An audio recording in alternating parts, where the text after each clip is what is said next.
Hey everybody, it's Ron and Ellie back for another edition of Ask Ron.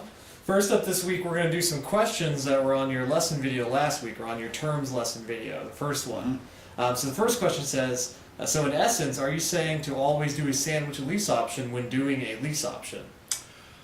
I would prefer that, but there might be times when you just want to assign the lease to the buyer and get out. It's entirely up to you. Honestly, if the buyer don't care, and they don't care about making their down payment their assignment fee applicable to their down payment, I'm okay with it. A lot of them have been assigned before now, but I would prefer, as a rule, we lease option it to the tenant buyer and then assign that lease back to the seller.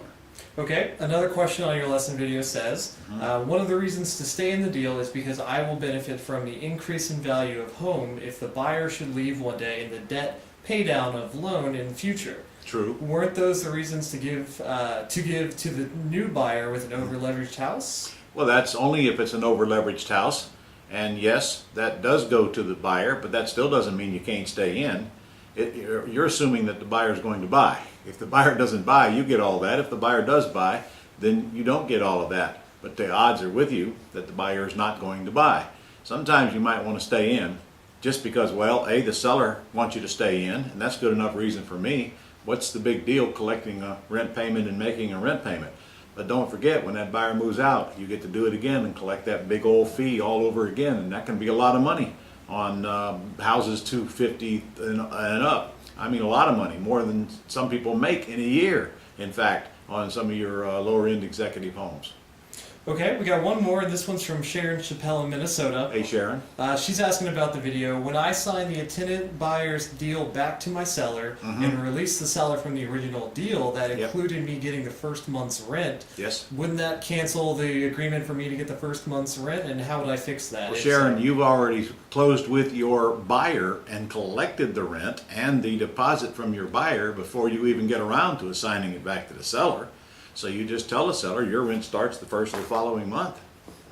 Okay, that's all from the lesson video. Now on to our regular questions. All right. First up is Melanie Meal in California.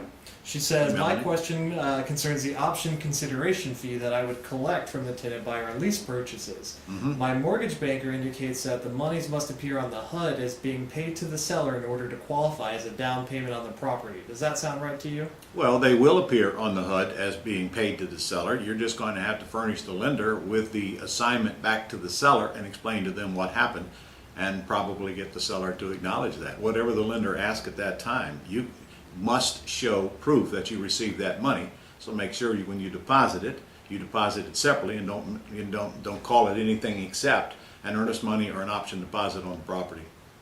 Okay, also from California is Mary Nunez, back with another question, Ron. Hi, Mary. She says, I want to present an owner financing offer to some tenants, but the realtor of my property management company says I have to pay her a 3% commission even if I do all the work because they found the tenants and it's in their contract. Do you know any way around this? I don't know what you're talking about, Mary. What in the world is a property management company got to do with you putting a lease option tenant buyer in your house? Now, if they found that tenant buyer for you, of course you've got to pay them a commission, but certainly not 3% of the sales price unless they cash out.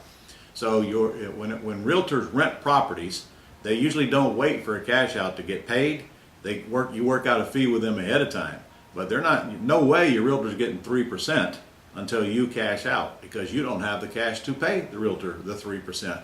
Now, what I generally do is I give the realtor 25% of the cash they bring to the table, and then if she wants 3%, she can collect the balance at the time that the buyer cashes you out. That's a simple agreement that you can put in writing with her so that she gets paid now and later when the buyer gets cashed out. And in fact, maybe you should assign the task of her working with the buyer to get them cashed out as soon as possible, like she would any other buyer. Okay, last up this week is Tim Barnes from New York. Hey, Tim. He says, Ron, I need a little clarity on your answer from last week. By using the down payment assistance on a lease option and matching the payment received by taking off half that payment, you are giving away equity, and Dodd-Frank says you are not exempt. Is this not like giving rent credit? No, Tim, it's not. I'm simply going to reduce the price by the amount of matching credit that I gave. I'm going to rewrite a contract so that they can take that contract to the processor at a reduced price. And I'm happy to give away that credit. because I probably raised the price above what it would appraise for at the time I put the tenant buyer in there anyway. And if somebody's going to pay me several $100s a month more than I would get from their current rent, believe me, that equity is, I'm glad to give it away. Give me the bird in the hand rather than the bird in the bush any day. And don't forget, when that buyer moves out, they do not get that money back if they do not buy the property. But no, that does not give them debt pay down like you would if you put them in the house and every time they made a rent payment, their purchase price gets lower and lower and lower. Down payment doesn't seem down payment is not debt pay down. And that's what you need to remember on that one. And besides, it's a lease purchase. It doesn't comply with, it's not a Dodd-Frank issue anyway. So we are just creating issues here that don't really exist. Well, Ron, that's all the questions we have for you this week. All right, guys. Keep in mind, November 15 and 16, I'm going to be recording a 2-day terms event. Have you signed up for it yet? You get one shot at it. You won't get another one. I'm not recording it again. I am going to make a recording of it. The course will be available, but I'm telling you right now, it's going to be $997. It will replace both the green and the Control Without Ownership course. So you have a chance to get in while it's being taped. I'd love to see you come live. It's only $497. That's all it is. And you will get the manual and spend 2 days, and we'll process deals during it while we're doing it. In fact, I've got Lynette Wolf's commitment to come and call leads and call sellers and try to make appointments while we're at this thing, just like we do at the Quick Start event, because actually I'd like to get some of that on tape as well while we're recording this. I've got a manual about that thick. We're working feverishly on it right now. There's a ton of changes in this. It's going to be all brand new and updated, and in fact, some of it is going to be counter. It literally will conflict with our old Control Without Ownership course because times change, terms change, techniques change, and I'm upgrading this thing. You just consider this the iOS 8 version that you're going to have, but I'd rather see you in the room or sitting at home while we're simulcasting it to make sure you're part of it, because it will literally be next year before this course is even ready. It's November the 15th and 16th. You can attend simulcast. It is going to be all day, both days, no question, and it will take up your entire weekend, but it very well may change the way you do business going forward. I'll promise you there are some changes in this course that you have not heard yet, plus a bunch of new stuff that I've written and some new scripts and the whole works. So get out there and get registered right now.